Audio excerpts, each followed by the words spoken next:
बहुत साल पहले एक विशाल और रहस्यमयी राज्य हुआ करता था, अग्निगढ़, जो अपनी अपार दौलत, शक्ति और वैभव के लिए दूर दूर तक प्रसिद्ध था। यहाँ के शासक थे महाराज अर्जुन देव सिंह, एक ऐसे राजा जो न्याय के लिए कठोर थे, लेकिन दिल से बेहद संवेदनशील भी। उनके जीवन की सबसे बड़ी चिंता उनकी बेटी थी, राजकुमारी कंचन, क्योंकि जिस दिन कंचन का जन्म हुआ था, उसी दिन राजमहल अग्निगढ़ में एक ऐसी घटना घटी जिसे आज तक कोई समझ नहीं पाया। महल के सबसे पुराने कक्ष से एक बूढ़ी साध्वी अचानक दरबार में प्रवेश कर गई। उसकी आंखों में डर था और उसकी आवाज में भविष्य का भारी साया। और फिर उसने जो कहा, उसने सिर्फ एक भविष्यवाणी नहीं की, बल्कि पूरे अग्निगढ़ की किस्मत को हिला दिया।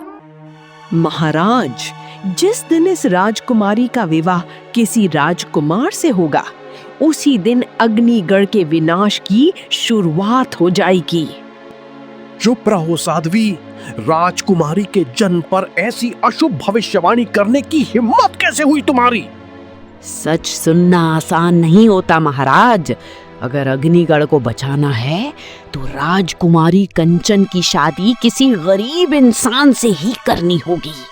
इतना कहकर वह रहस्यमयी साध्वी धीरे धीरे दरबार से बाहर चली गई, लेकिन उसके शब्द महाराज अर्जुन देव सिंह के मन में किसी श्राप की तरह गूंजते रह गए। उस दिन के बाद पहली बार अग्निगढ़ के महाराज की आंखों में डर दिखाई दिया। समय धीरे धीरे बीतता गया और छोटी सी राजकुमारी कंचन अब युवावस्था में कदम रख चुकी थी। उसकी सुंदरता सिर्फ उसके चेहरे में नहीं, बल्कि उसके दयालु स्वभाव में भी बसती थी। अग्निगढ़ का हर व्यक्ति उससे बेहद प्रेम करता था। लेकिन महाराज अर्जुन देव सिंह को हर रात एक ही भयावह सपना दिखाई देता था। सपने में राज दरबार पूरी तरह खाली होता, चारों तरफ सन्नाटा पसरा रहता और सिंहासन पर एक रहस्यमयी भिखारी बैठा धीमे धीमे मुस्कुरा रहा होता।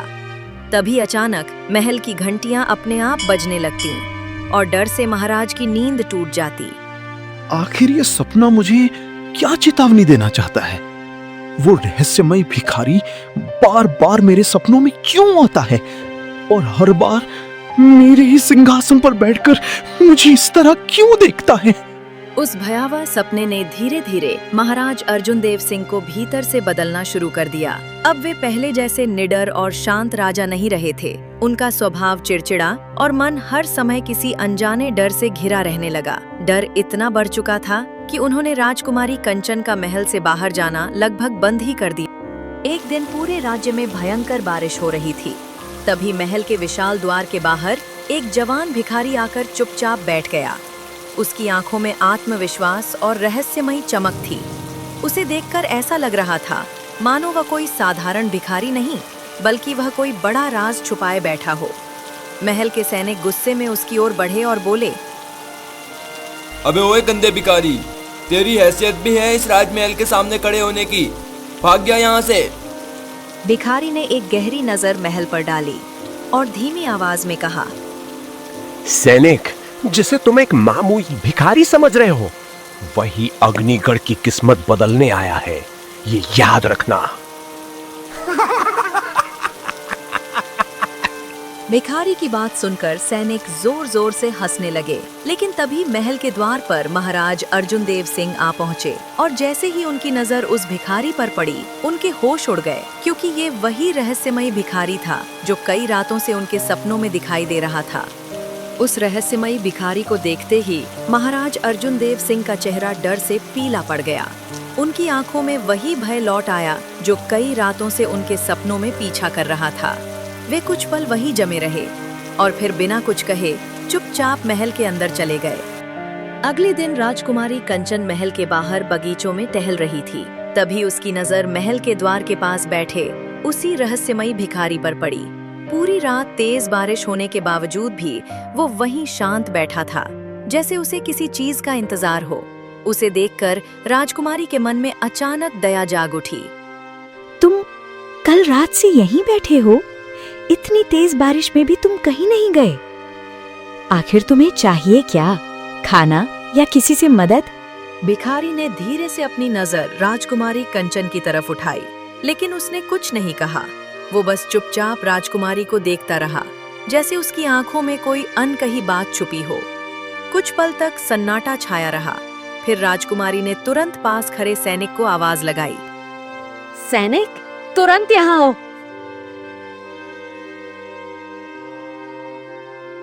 बोलिए राजकुमारी, क्या आदेश है आपका मेरे लिए? सैनिक, इसे खाना क्यों नहीं दिया गया? इतनी ठंड और बारिश में भी यह अकेला यहीं बैठा है। क्या इसने कोई अपराध किया है जो इसके साथ ऐसा व्यवहार किया जा रहा है? मुझे क्षमा करे राजकुमारी, लेकिन महाराज का सख्त आदेश है कि इस भिखारी को महल से किसी भी प्रकार की सहायता न दी जाए, ना भोजन, ना धन और ना ही महल में प्रवेश। राजकुमारी कंचन कुछ पल तक चुप खड़ी रही। फिर वह तुरंत महल के अंदर गई और अपने हाथों से उस भिखारी के लिए भोजन लेकर वापस आई। भोजन की थाली को देखकर भिखारी के चेहरे पर हल्की सी मुस्कान आ गई। उसने धीरे से राजकुमारी कंचन की तरफ देखा और शांत आवाज में बोला, राजकुमारी, आपके दिल में दूसरों के लिए जो दया और सम्मान है, वही आपको इस महल के बाकी लोगों से अलग बनाता है। वरना इस दुनिया में गरीबों की तरफ इंसानियत देखने वाले लोग बहुत कम बचे हैं। भिखारी की बातें सुनकर राजकुमारी कंचन चुप हो गई। न जाने क्यों उसे उस अजनबी भिखारी से एक अजीब अपनापन महसूस होने लगा। उसी रात महाराज अर्जुन देव सिंह ने तुरंत अपने सबसे भरोसेमंद गुप्त मंत्री को महल में बुलवाया। मंत्री जी, उस रहस्यमयी भिखारी को तुरंत अग्निगढ़ की सीमा से बाहर निकलवा दो। मैं नहीं चाहता कि वो आदमी अब एक पल भी इस महल के आसपास दिखाई दे। लेकिन महाराज, आखिर उस भिखारी ने ऐसा क्या किया है? वो तो बस चुपचाप महल के बाहर बैठा रहता है। फिर आप उससे इतने भयभीत और क्रोधित क्यों हैं? वो आदमी साधारण नहीं है। उसके महल में आते ही वही डरावने सपने फिर से मेरा पीछा करने लगे हैं। ना जाने क्यों उसकी आंखों में मुझे किसी बड़े अनर्थ का संकेत दिखाई देता है। कुछ ही देर में मंत्री सैनिक को लेकर उस भिखारी के पास पहुंचे। अबे ओ भिखारी, जितनी जल्दी हो सके यहाँ से निकल जा। महाराज अर्जुन देव सिंह का सख्त आदेश है कि तू अग्निगढ़ की सीमा के आसपास भी दिखाई नहीं देना चाहिए। अगर अभी चुपचाप नहीं गया तो सैनिक घसीटते हुए तुझे राज्य से बाहर फेंक देंगे। आज तुम मुझे अग्निगढ़ से निकाल रहे हो मंत्री जी, लेकिन मेरी एक बात याद रखना, बहुत जल्द ऐसा समय आएगा जब यही राजमहल मुझे वापस बुलाएगा, और उस दिन आपके महाराज को सबसे ज्यादा जरूरत मेरी ही पड़ेगी। इतना कहकर वह रहस्यमयी भिखारी धीमे कदमों से वहां से चला गया। लेकिन जाते जाते भी उसकी बातें मंत्री के मन में अजीब सा डर छोड़ गईं। महल के अंदर एक रहस्यमयी कमरा था जो पिछले 20 वर्षों से बंद पड़ा था। उस कमरे के पास जाने की अनुमति तक किसी को नहीं थी। लेकिन उसी रात राजकुमारी कंचन को उस बंद कमरे के अंदर से किसी के धीमे धीमे रोने की आवाज सुनाई दी। डर और उत्सुकता के बीच वो धीरे धीरे उस दरवाजे के करीब पहुंची और घबराते हुए बोली, कौन है अंदर? कौन रो रहा है? आखिर इस बंद कमरे में कौन है? तभी डरते हुए राजकुमारी कंचन धीरे धीरे उस बंद कमरे के अंदर चली गई। उस कमरे के अंदर चारों तरफ पुरानी चीजें और धूल से ढकी तस्वीरें रखी हुई थीं।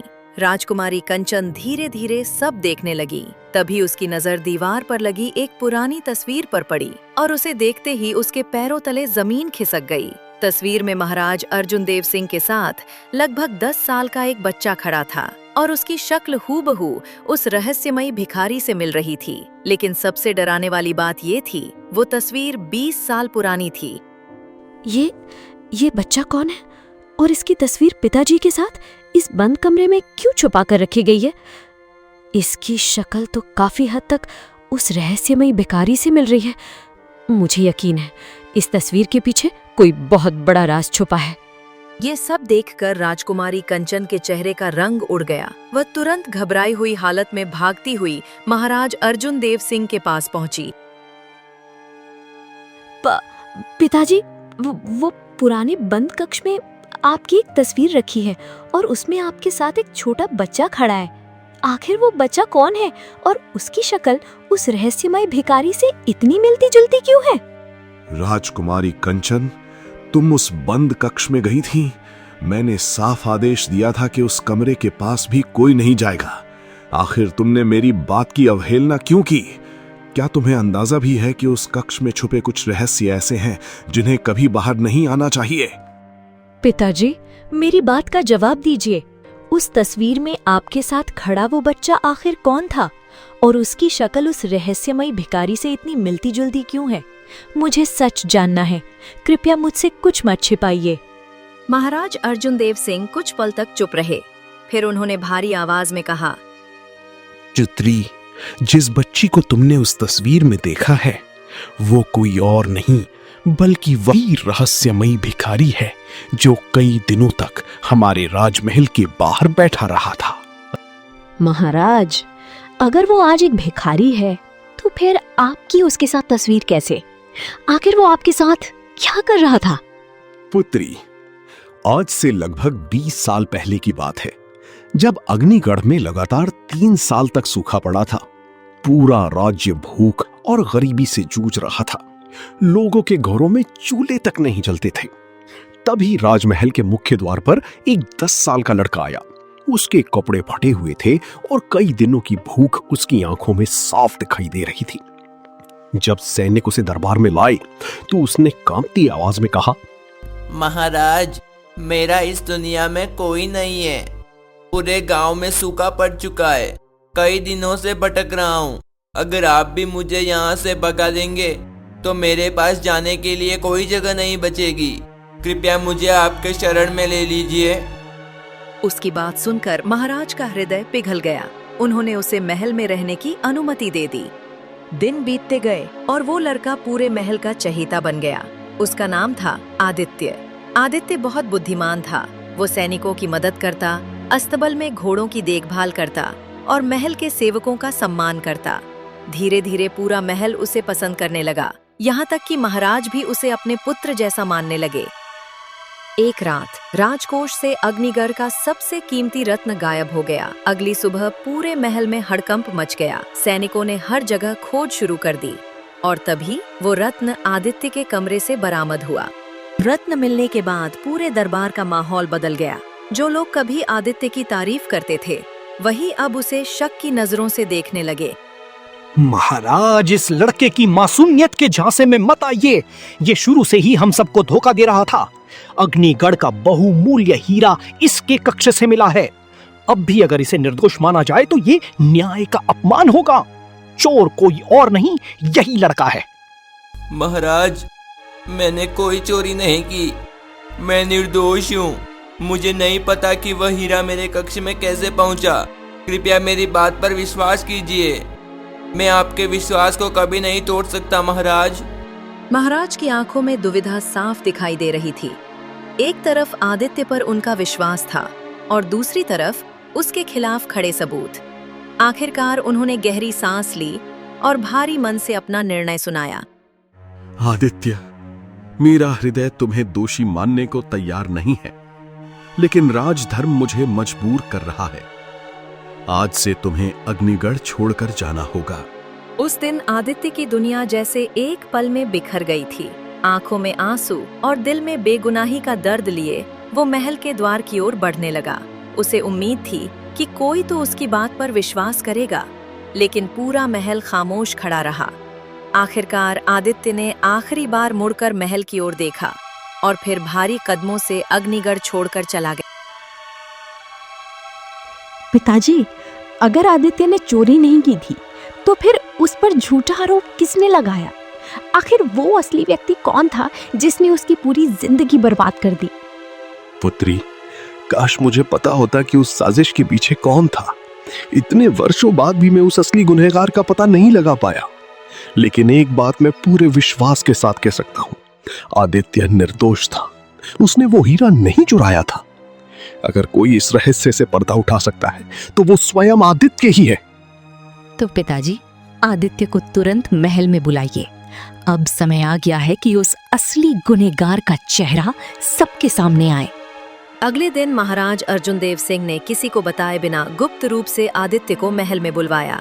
इस बार राजकुमारी कंचन भी वहां मौजूद थी, क्योंकि वह उस 20 साल पुराने रहस्य का सच अपनी आंखों से जानना चाहती थी। आदित्य, 20 साल पहले मैंने तुम पर विश्वास करने के बजाय उन सबूतों पर विश्वास किया था। शायद उसी दिन मुझसे बहुत बड़ी भूल हो गई थी। आज मैं तुमसे एक राजा बनकर नहीं, बल्कि एक ऐसे इंसान की तरह सवाल पूछ रहा हूं जो वर्षों से अपने अपराध बोध के साथ जी रहा है। मुझे सच बताओ आदित्य, उस रात अग्निगढ़ का बहुमूल्य हीरा किसने चुराया था और तुम्हें उस साजिश में क्यों फंसाया गया था? महाराज, मैं आज भी नहीं जानता कि उस बहुमूल्य हीरे का असली चोर कौन था, लेकिन 20 वर्षों की भटकन ने मुझे एक बात जरूर सिखाई है। इस महल की दीवारों के बीच कोई ऐसा व्यक्ति छिपा है जो सिर्फ सिंहासन नहीं बल्कि पूरे राजवंश के विनाश का सपना देख रहा है। आदित्य के शब्द सुनकर पूरे कक्ष में सन्नाटा छा गया। महाराज अर्जुन देव सिंह और राजकुमारी कंचन स्तब्ध रह गए। कौन है वो दुष्ट जो मेरे ही महल में रहकर अग्निगढ़ का विनाश का षड्यंत्र रच रहा है? महाराज, मुझे नहीं पता कि वो गुनहगार कौन है, लेकिन इतना निश्चित है कि वो अभी भी इस राज्य के लिए सबसे बड़ा खतरा बना हुआ है। हमें उसे जल्द से जल्द ढूंढना होगा, अन्यथा वो पूरे अग्निगढ़ को नष्ट कर देगा। आदित्य की बात सुनकर महाराज गंभीर हो गए और वे गहरी सोच में डूब गए। अगली सुबह अग्निगढ़ का राज दरबार पूरी शान के साथ सजा हुआ था। सभी मंत्री, सेनापति और राज परिवार के सदस्य उपस्थित थे। दरबार में गहरा सन्नाटा छाया हुआ था। तभी महामंत्री बोले, महाराज, पड़ोसी राज्य से राजकुमारी कंचन के लिए विवाह प्रस्ताव आया है। उनका राजकुमार वीर और पराक्रमी है।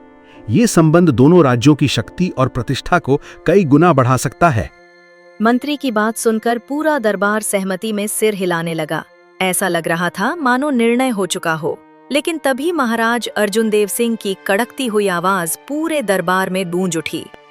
राजकुमारी कंचन का विवाह वहां नहीं होगा। ये हमारा अंतिम निर्णय है।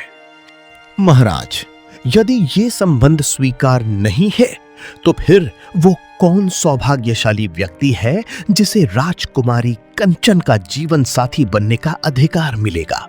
मंत्री का प्रश्न सुनते ही महाराज अर्जुन देव सिंह के मन में साध्वी की भविष्यवाणी गूंज उठी। महाराज, जिस दिन इस राजकुमारी का विवाह किसी राजकुमार से होगा, उसी दिन अग्निगढ़ के विनाश की शुरुआत हो जाएगी। कुछ क्षण गहन विचार में डूबे रहने के बाद महाराज अर्जुन देव सिंह बोले, राजकुमारी कंचन का विवाह आदित्य नाम के एक भिखारी से होगा।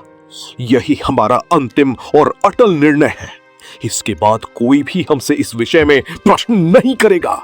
अगले ही दिन पूरे अग्निगढ़ में विवाह की तैयारियां शुरू हो गईं। महल रंग बिरंगी रोशनियों, फूलों और भव्य सजावट से जगमगा उठा। चारों ओर उत्सव का माहौल था, लेकिन इस चमक दमक के पीछे एक खतरनाक साजिश भी जन्म ले रही थी। महल में एक ऐसा व्यक्ति मौजूद था जो इस विवाह को किसी भी कीमत पर होने नहीं देना चाहता था। उसी रात महल के एक गुप्त कक्ष में एक मुख ढके हुए व्यक्ति खड़ा था। उसकी आंखों में भड़कता हुआ क्रोध साफ दिखाई दे रहा था। नहीं, ये विवाह किसी भी कीमत पर नहीं हो सकता। यदि ये हो गया तो वर्षों से रचा गया मेरा खेल हमेशा के लिए समाप्त हो जाएगा। कुछ समय बाद महाराज अर्जुन देव सिंह महामंत्री के साथ राजकुमारी कंचन के विवाह की तैयारियों और उससे जुड़ी महत्वपूर्ण व्यवस्थाओं पर चर्चा कर रहे थे। महामंत्री जी, सभी तैयारियां भली भांति चल रही हैं ना? आज मेरी पुत्री राजकुमारी कंचन का विवाह आदित्य के साथ संपन्न होने जा रहा है। इस शुभ अवसर पर किसी प्रकार की कोई कमी नहीं रहनी चाहिए। उधर राजकुमारी कंचन अपने कक्ष में गहरी सोच में डूबी खड़ी थी। बाहर विवाह की तैयारियां अपने चरम पर थीं, लेकिन उसके मन में अब भी कई अनसुलझे प्रश्न घूम रहे थे। तभी आदित्य वहां आया। तभी आदित्य उसके समीप आकर रुका। उसने राजकुमारी के चेहरे पर छाई चिंता को देखा और शांत स्वर में बोला, राजकुमारी, यदि आप इस विवाह से प्रसन्न नहीं हैं, तो मैं बिना एक शब्द कहे इसी क्षण इस महल से चला जाऊंगा, क्योंकि किसी का हाथ पाने से अधिक महत्वपूर्ण उसकी इच्छा और सम्मान होता है। कंचन हैरान रह गई। पहली बार उसने किसी व्यक्ति को अपनी इच्छा नहीं बल्कि उसकी खुशी की परवाह करते देखा था। उसी क्षण आदित्य के प्रति उसके मन में सम्मान की भावना जाग उठी। आदित्य, आज आपने ये सिद्ध कर दिया कि आपके लिए मेरी खुशी सबसे महत्वपूर्ण है। ऐसे व्यक्ति पर विश्वास किया जा सकता है। मैं आपसे विवाह करने के लिए तैयार हूँ। आखिरकार विवाह का शुभ दिन आ पहुंचा। महल में चारों ओर उत्सव का माहौल था। आदित्य, राजकुमारी कंचन और महाराज अर्जुनदेव सिंह आपस में बातचीत कर रहे थे। तभी अचानक एक मुख ढके हुए रहस्यमयी व्यक्ति वहां आ पहुंचा। उसे देखकर सभी चौंक गए और अगले ही पल वह ऊंचे स्वर में बोला, आज अग्निगढ़ का अंत तय है और इस राज्य का सूरज अब आखिरी बार डूबेगा। कौन हो तुम और इस राजमहल में किस उद्देश्य से आए हो? मैं कौन हूँ ये जानना जरूरी नहीं है। ज्यादा जरूरी ये है कि मैं अग्निगढ़ को समाप्त करने आया हूँ। तुम भूल रहे हो कि तुम अग्निगढ़ के महाराज के सामने खड़े हो। जब तक अर्जुन देव सिंह जीवित हैं, कोई भी षड्यंत्र अग्निगढ़ का बाल भी बांका नहीं कर सकता। महाराज, आपके होते हुए अग्निगढ़ पर कोई आंच नहीं आ सकती और मेरे होते हुए आपको लड़ने की आवश्यकता नहीं। इस व्यक्ति को मैं संभाल लूंगा। अगले ही क्षण दोनों ने क्रोध में अपनी तलवारें निकाल ली।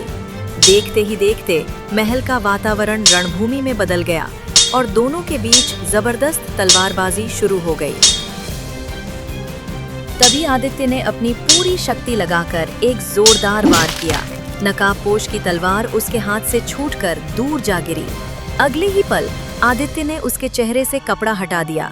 कपड़ा गिरते ही सब स्तब्ध रह गए, क्योंकि वह कोई और नहीं बल्कि स्वयं महामंत्री था। महामंत्री, तुम ये सब तुम कर रहे थे, लेकिन क्यों? आखिर अग्निगढ़ से इतनी घृणा क्यों? हाँ महाराज, आज मैं सबके सामने सच कबूल करता हूँ। मैं ही वो दुश्मन हूँ जो इस अग्निगढ़ को समाप्त करना चाहता था। सालों पहले आपने मेरे पिता को गद्दार समझकर मृत्यु दंड दे दिया था। पूरा राज्यों ने दोषी मानता रहा, लेकिन मैं जानता था कि वे निर्दोष थे। उस दिन सिर्फ मेरे पिता की मृत्यु नहीं हुई थी, उसी दिन मेरा परिवार, मेरा सम्मान और मेरा बचपन भी खत्म हो गया था। तभी मैंने शपथ ली थी कि एक दिन मैं इस राजवंश से अपना बदला जरूर लूंगा। आदित्य मेरे रास्ते की सबसे बड़ी रुकावट बन गया था, इसलिए मैंने उस बहुमूल्य हीरे की चोरी का झूठा आरोप उस पर लगाया, ताकि उसे हमेशा के लिए महल से बाहर किया जा सके। 20 वर्षों तक मैं इस दिन का इंतजार करता रहा और आज मैं इस पूरे राजवंश का अंत करने वाला था। लेकिन अफसोस, आज मेरी जीत मुझसे बस एक कदम दूर रह गई।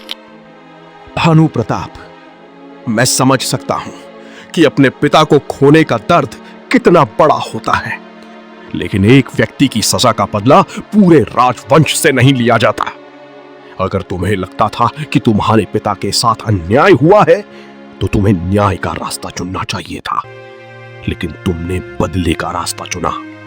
अपने क्रोध में तुमने आदित्य जैसे निर्दोष को फंसाया, राज्य के विश्वास को तोड़ा और अग्निगढ़ को विनाश की ओर धकेल दिया। आज तुमने साबित कर दिया है कि असली अपराधी कौन है। तभी सैनिकों ने भानु प्रताप को बंदी बना लिया और उसे काल कोठरी की ओर ले गए। वर्षों से अग्निगढ़ पर मंडरा रहा संकट आखिरकार समाप्त हो चुका था। कुछ दिनों बाद पूरे राज्य की मौजूदगी में आदित्य और राजकुमारी कंचन का भव्य विवाह संपन्न हुआ।